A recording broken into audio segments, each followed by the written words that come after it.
Hey guys, welcome back. I did a poll 2 days ago asking if you guys want me to cover more about Tesla or Ethereum. And to my surprise, there's a lot of requests for Ethereum videos. So today I'll share with you why I think investing in Ethereum has one of the best risk to reward ratio. I'll try my best to help you guys understand why this world needs Ethereum through first principle thinking. So before I begin, please help me out by liking this video. Thank you. Recently, I have this thought about how do we learn things fast.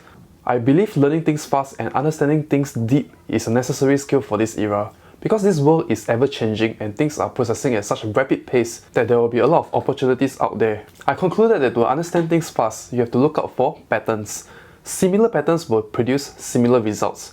From identifying the pattern, you can draw a conclusion much faster, especially if you are given a finite amount of time to solve the problem. Identifying patterns will give you a compass on where you should find the necessary information to understand things faster.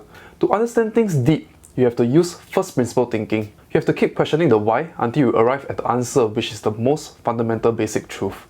Break the problems into their most basic element and reverse engineer and work your way back up to the problem. So for example, questions like why are we living in a system with such huge wealth inequality can be answered by first principle thinking. The answer to that is that the nature of the system we live in, the system is called capitalism. So whoever can organize exceptional quality people into a company that brings the best product or services to the market will take the most amount of market share in their own industry. For example, there is no second Google, there is no second Amazon.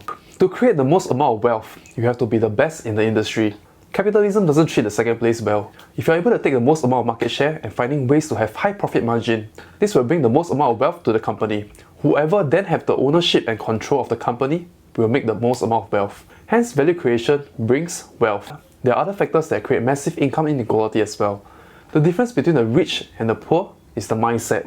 The rich mindset views a problem and then comes up with a solution through resourcefulness, while the poor mindset will complain and be victim to the problem.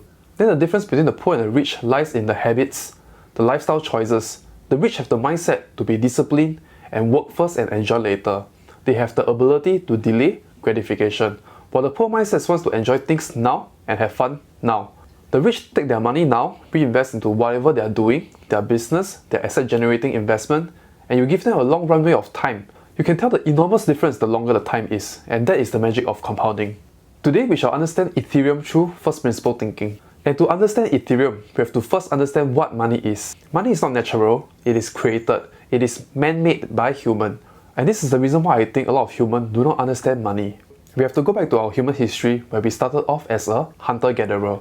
We hunt and gather food for survival. We did not need money to live and survive.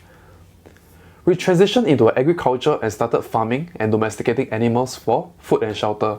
We got efficient in agriculture and soon not everybody had to do agriculture. Humans can go into other specialization like shoemaking, weaponsmith, etc. Now imagine you want to trade a cattle for 10 sheep, 100 chicken eggs for a pair of shoes, 10 bottles of milk for 1 chicken. You have to memorize hundreds of exchange rate between the goods. To solve this madness of remembering hundreds of exchange rate, you need a medium of exchange. The medium of exchange have to be something that is rare in quantity and is solid in room temperature, doesn't dissolve in rain, and isn't poisonous to hold. This is where gold and silver comes in. They were the two best elements in the periodic table that is suitable to be money.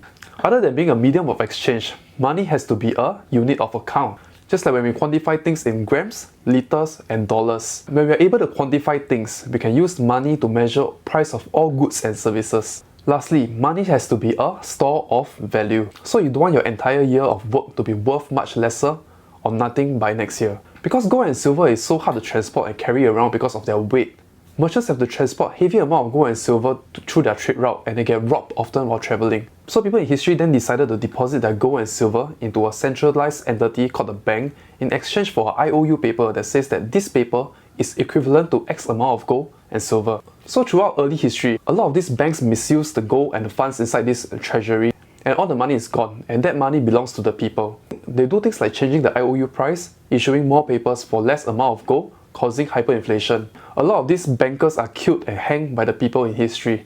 So this system upgraded when a central bank is created.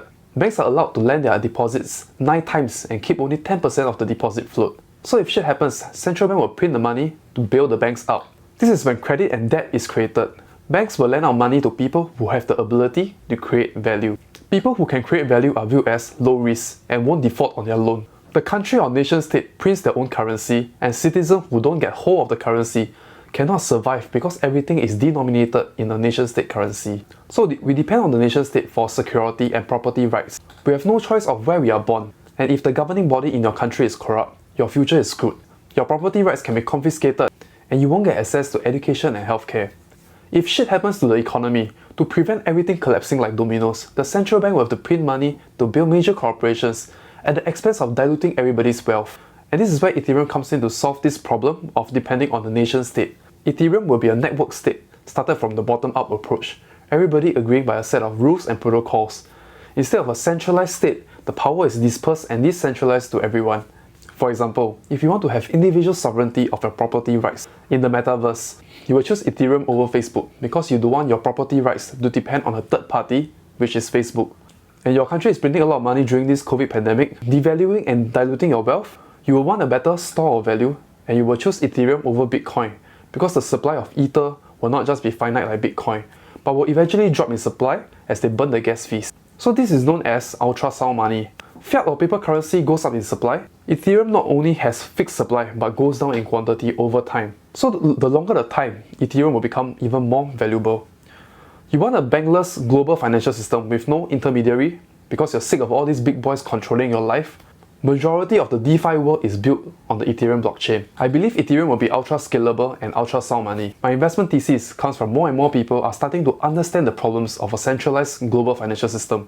They are pissed with how money can be created out of thin air, manipulating interest rates to stimulate money velocity. A centralized economy is diluting people's wealth and the people are powerless. So if you understand how money flows, people will demand a global financial system that is decentralized. And I see Ethereum as the cryptocurrency that has the potential to do everything. So for example, individual property sovereignty for metaverse, Ethereum will be one of the best store of value, medium of exchange, unit of account. The qualities needed to be money. And it has the potential to be the global financial system that is decentralized. And last but not least, a self-sustaining coin economy. 90% of all crypto revenue is still generated from Ethereum. Even though gas fees are expensive now, it won't last forever once we are able to build on layer 2. I'll explain in the future why I think Solana will not overtake Ethereum. As for me personally, my cash flow comes from option, and I'm preparing to build a strong crypto portfolio, especially in a crypto bear market. I still don't like Tether's problem. So today is just an introduction to Ethereum. I believe my crypto portfolio will have at least a 30 to 40% allocation in Ethereum, and I will choose Ethereum as the safe haven asset and not Bitcoin. Nano will also be part of this portfolio. I will do an update on Nano video. Two cryptos that I'm heavily researching right now is Terra Luna and AVX. In the next few months, I'm looking to build up a convincing crypto portfolio. If you have any suggestions, do let me know. So this is just an introductory video to Ethereum through first principle thinking. I hope you like this video. Don't forget to smash the like button and subscribe to my channel. Thank you, and I'll see you next week.